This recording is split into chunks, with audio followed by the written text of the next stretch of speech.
Dito muna kami sa parkingan ngayon. Ayan, daming tao guys. Halos na puro kotse ang parking dito. Ayan, dito kami sa ano ngayon, kain muna kami.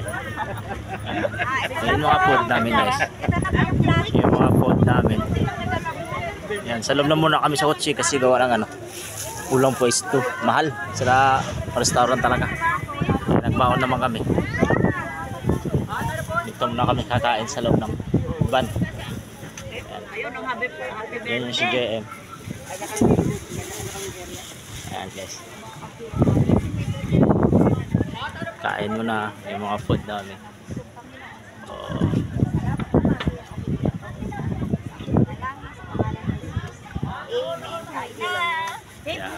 Kainan na yung food namin guys. Meron kaming piritong manok,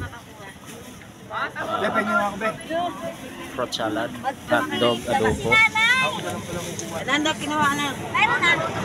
Wala na ba? Kanya-kanya lang muna kami. Tumesto.